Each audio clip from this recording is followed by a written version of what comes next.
Good morning. This is Brad Jordanson. I'm here today to talk about a research paper I wrote, which is called Making Remote and Co-Located Teams Perform Equally.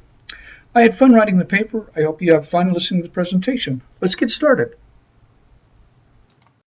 About resources, I want you to think about a kind of a funny statement that I thought of as I was developing this research paper. Do workers today need an office or a cubicle location, a desk, computer, phone, and the rush of adrenaline to get to work on time, to feel successful? Like, yeah, I can do this. I'm doing good because I went through traffic and I dodged 3 police cars. I went through 2 wrecks and 4 stoplights and I got here and I still was on time. Or is this just a stressful time bomb that is waiting to explode? During this research paper, I will be sharing some ideas and some thoughts about how resources of yesterday compare to resources of today.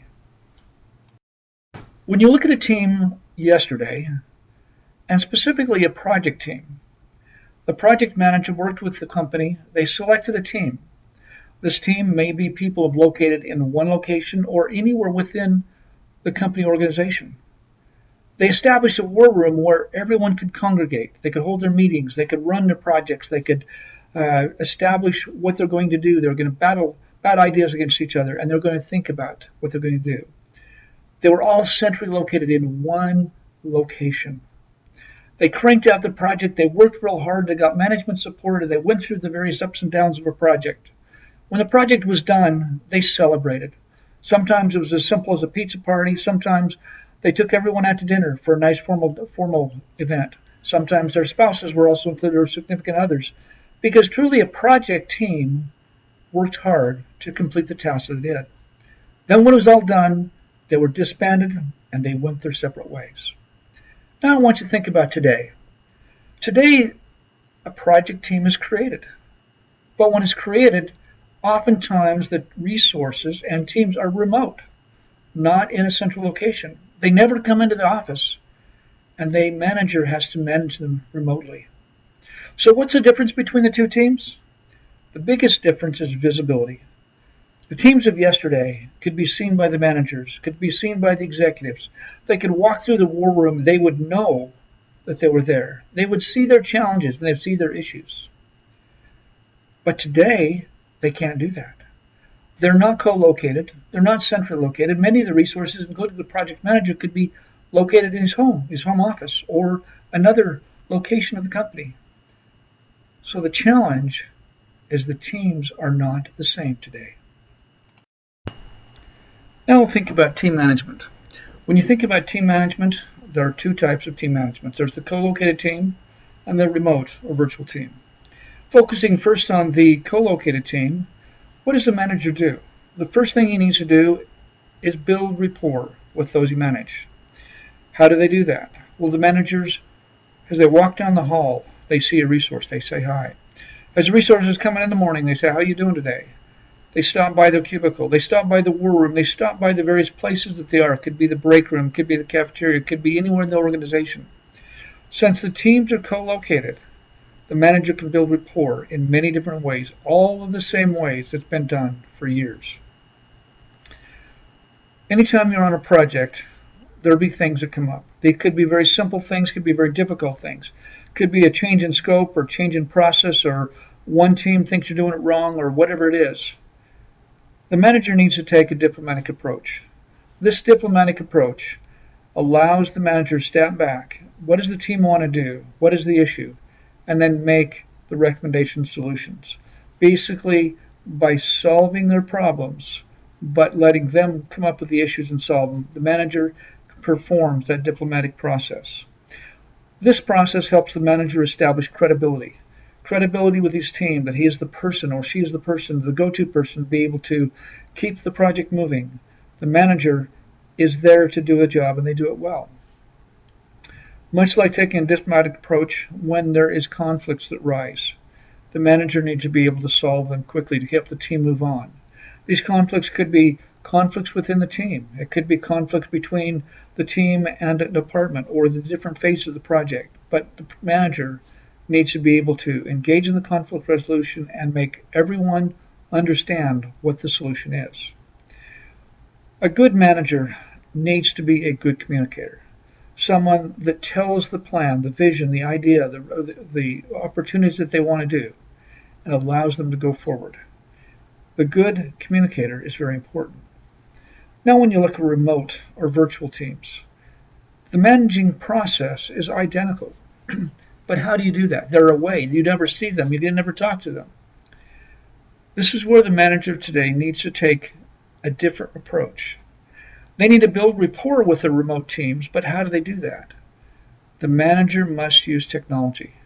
They must be willing to pick up the phone. They must be willing to text them. They must be willing to jump on a collaborative meeting where they can use WebEx or GoToMeeting to establish whatever they need to do to build rapport with a team by talking, communicating, and understanding what they need. This manager also needs to be able to take a diplomatic approach because even though the team is remote, there will still be issues. And since there are issues, taking a diplomatic approach helps them to be able to understand the issues and make the recommended choice. This also helps the manager to establish credibility with remote teams. This manager is there to help us, and they show it time and time again. The remote team understands when they've got issues, they call the manager because they're credible. They do the job they need to do. The manager also needs to be able to build conflict resolution by when conflicts come up, understand them, and then solve them so the team can move forward. A manager that doesn't want to solve them is not going to be effective as a manager, nor is it going to be effective as a remote manager. These 4 processes, or 5 processes, effectively allow the manager to build communication. For remote teams, a manager needs to communicate, and he needs to communicate well. Because if they don't communicate with the team will not be successful. The key to remote teams is communication. And communication allows you to build rapport, take a diplomatic approach, have the team understand as you're credible, you do what you need to do, resolve any conflicts that come up, because they know you communicate well and they understand with what you say. Now let's talk about team definitions. When you define a co-located team, what are you really talking about? A co-located team or teams are located centrally. The same location, the same building, the same city. They are a team that's been established for the project activities. They can do their war rooms, their interaction together. Everybody goes to the same vicinity. The management can go to that vicinity to talk to them, to view them, to run meetings, to do demos. They are all of the people on that project are located in one place. What is a remote team? A virtual or remote team is teams that use technology to communicate. This technology could be the internet, the extranet, and all of the other communication tools to collaborate, to coordinate, and to understand the project. It could be various SharePoint sites. It could be project management activity tools. It could be whatever they need, but they're not physically in one place. This virtual team is located anywhere in the world. They could be in any time zone and virtually any culture in the world. So a remote team in the broadest term means they are not located in your building. A remote team could be someone that sits across the city from you that never comes in. A remote person or team could be any country of the world. They are physically not where you are. That's the definition of a co-located team and a virtual or remote team.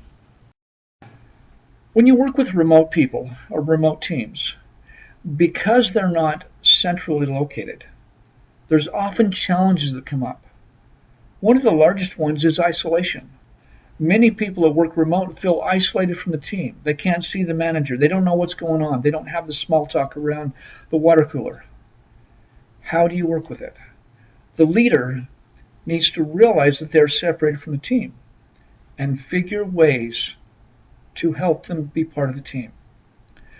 Also, since the remote people are away from everybody, sometimes it's difficult to build trust. Now that trust could be between the leader and it could be between the coworkers. So as the manager of remote teams, you must build the trust by communicating with them, talking to them, and helping them to understand that they're important. The next point is communication. A remote team needs constant communication. Lack of or improper communication has been labeled as one of the biggest barriers to virtual teams, for they feel that they're out of touch with what's going on. They don't know what their manager wants them to do. They don't understand the process, and therefore they're frustrated, they're confused, they're challenged. And there again, that leads to misunderstanding. Another thing that can lead to misunderstanding is the cultural differences of your teams. If you're working with a remote or virtual team and you've got part of them that are US based and part of them that maybe are India based or Costa Rica or other types of the geographies in the world, what you do and say can easily be miscommunicated and misunderstood. Therefore, it's important you communicate effectively and regularly so that they feel that they're part of the team. Oftentimes today, though, when you look at developing a remote team, they throw a manager that may be very successful in it, but he's not qualified. He may be a qualified manager, but he's not qualified to do remote management. So what do? The manager needs training. What do they need to understand in this training? The manager needs to understand team dynamics. They need to understand what each resource needs. They need to be able to have a personal relationship with that team member. They need to be able to take the direction that's been given to your corporate meetings and to be able, through technology, to communicate it down in a cohesive vision, coherent vision to everyone so they know what they need to do and they can be where they need to be. Managers oftentimes are so busy that they don't listen. They hear one or two words and then they are off doing something else. When managers are working with remote teams, this is not appropriate, nor is it effective. They need to listen to the words that they are speaking, and they need to listen to interpret what the meaning of those words are. So good communication is extremely important. That communication is in the listening, in the writing, and in the various presentations that the manager might be giving to the remote teams. The manager of remote teams has to be able to coach the team for performance, for long-term development, and for team acceptance. They need to be able to help each member feel that they are valuable and part of the team. Now, it's easy to read articles that talk about the manager training. Don't forget the workers. Even though the worker has a desire to work remotely, maybe they've never worked remote before, or maybe they've worked remote but it's slightly different. To truly be successful, to make your co-located teams and your virtual teams work the same, the remote team, both the team and the member, may need some specific training on what they're expected to do, training on corporate requirements. Maybe there's some timekeeping or some expense keeping, or maybe there's some travel or general things. They need to know how to be successful. Now, when you think about training, I've talked about things to teach, but what do you need to teach? There are three primary things that you need to teach managers and the remote workers. The first one is technology. In order to be successful, a manager needs to understand technology. That technology could be the collaboration tools the organizations use. It could be the email process. It could be how to get onto the various networks that they need. It could be the SharePoint sites. It could be their project management system that's on the SharePoint that they can need to do. The manager needs to be able to thoroughly understand that so he can teach the team how to do and do their job. The next thing you need to do is the manager needs to be taught how to communicate. This may seem like it's a simple thing, but it's not. For when a manager speaks, he needs to understand the true audience. That's the audience of the US-based resources and maybe the non-English speaking resources or the non-US culture resources, because each one of those read and think differently than what a manager may be thinking is doing. For example, an Asian resource oftentimes is asked a question, and you ask them, do you Do you understand the question? They will say yes. You need to clarify that to find out, is that yes, I heard you, or yes, I understood. Communication is key and is what will make a remote team successful. The next thing you need to understand is culture. To be successful with remote teams, the resource needs to be proud to be part of your team. They need to understand the corporate culture and why you do things you need to do. That culture may say we only use Apple products, or we only take Fortune 500 companies, or we only do this type of things. This is not only the culture of the company, but you also need to understand the culture of the employee. The resources culture is important because when a resource has a cultural activity that may be not on the same time as the U.S. activities, you need to be able to understand that there is no work that they can do during that activity. Some non-U.S. activities may last days, where a traditional holiday in the U.S. is over a 24-hour period. Theirs is not the same.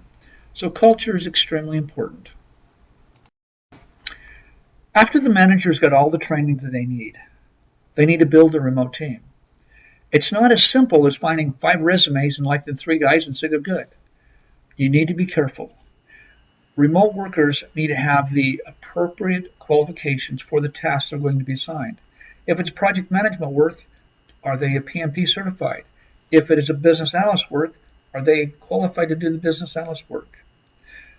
The worker that is working remote must be self-motivated.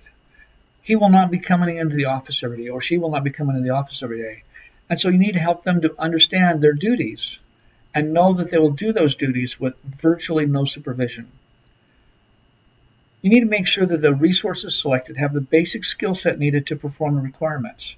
So if you require them to know Java scripting, it cannot be taught easily over the phone or remotely.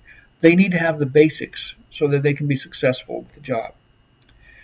One thing that's often forgot on remote resources is the remote resources needs to have a time period where they're going to be work. It may be a different time zone than the manager. It may be completely around the world, but there needs to be a window, could be small, where the corporation and the resources can talk with these remote teams. It's very important. Another thing that's important is each resource that is working remotely must want to work remotely. Not everyone out there can be effective remotely or wants to work remotely. They must have that desire and the basic skills to do it. Now I want to look at resource trends, both the current resource trends and the future resource trends. Any person can go out on the internet and go to various job boards, and you can find many jobs that are remote. There's even internet job boards that are specifically dedicated to remote workers. So there's many, and they're many to find. They're easy to find. One of the challenges, though, is that most managers of these remote or virtual resource jobs have not been given the training to be successful. They said, here, go manage this person, but they don't know exactly how to do it. Many organizations do not invest in the collaborative tools or the remote communication tools or the project management tools or whatever is needed for the remote worker to be successful. So in today's world, a remote worker is doable, but it's challenged if the corporation they're working for, the organization they're working for, doesn't invest the money or the training necessary to make it work. So what about the future? When we think about the future, I feel that the remote or virtual teams and resources is not going to go away anytime soon. I think it's going to be more and more adapted as we go forward, and more organizations are going to use it. I think that remote resource management will be added to most project management or business management or general management degrees of the future. People will be taught how to manage resources remotely. A manager of the future will need to know how to support a remote worker to get the job. If they don't know how to do that, then they won't be qualified. I feel that remote management will become one of the core requirements for any manager. For organizations to be successful, they will not be able to state that I only want this type of resource or I'm only going to manage from my central location. Look at the geography of the world. Look at the demands of the world. Look at the technology that will continue to change. Why will an organization limit themselves to only have resources that are from one location? In certain locations, the real estate is very expensive. In other locations, it's not. Why does the company want to dedicate its success on being able to afford that expensive resource? Why not be able to make organizations to have small corporate locations but have resources available to work anywhere in the world? By doing that, they gain the opportunity to use the most qualified talent regardless of where they live. So again, the future is going to be bright for anyone that wants to work remotely. Now, when you think about how do you be successful with your teams, it's pretty easy to understand how to be successful with a co-located team. They're there every day. You go up and you talk to them, you see what's going on, and you break the barriers. All the stuff that's been done for years. Now apply those same teachings to remote teams. When you're a manager of a remote and a co-located team, you still need to understand isolation. Managers that are the manager of a co-located team cannot just go to their office, shut the door, and put up a sign, "I'm busy," or "Don't bug me." They need to have open office hours, both for their co-located teams and their virtual teams. You've got to help them not feel isolated and communicate with them frequently. If you have a deadline from the corporation, that's fine. But communicate it out that on Monday from 8 a.m. until 2, I'm not available. By communicating to them, you help them feel part of the team. Managers must trust. They must trust the people that are co-located, that they will do their job, that they will do it effectively, and they will be able to accomplish a task. When you cannot see the co-located team, you must understand the same process applies. You must trust them. You must throw the assignment out to them and know that it will get done. Make sure that you help the resource understand if they have an issue. You're there to solve problems. You can be contacted to break any barriers. But again, you've got to trust them for what they do. Then managers must communicate. Communicate with your co-located teams, communicate with your virtual team. There's no difference. The more you communicate, and the frequency, the quality of those communication will continue to build your trust, remove the ideas of isolation, and help the team to feel understood and part of the team. Misunderstanding, both from a co-located team and a virtual team, happen all the time. The only way you can avoid the misunderstanding is with good, effective communication. This now brings us to the end of the paper and the end of the presentation. I hope during this presentation you've seen that the differences between a co-located team and a virtual team are not much. The process to manage them are identical. The difference is technology. A virtual team cannot be managed by looking out and walking through the war room, for there's not a physical war room. A virtual team is every bit as qualified and every bit as capable of choosing and succeeding whatever task that you assign them. The difference is going to be the manager's desire to make it happen. So in closing, I'd like to share with you this quote from Confucius. The will to win, the desire to succeed, the urge to reach your full potential. These are the keys that will unlock the door to personal excellence. I leave you with this. If you are a manager that desires to manage remote teams, you must have a desire to win. You must have a desire to succeed. And you must get the training that you need, whether it's from the corporation or whether it's from yourself.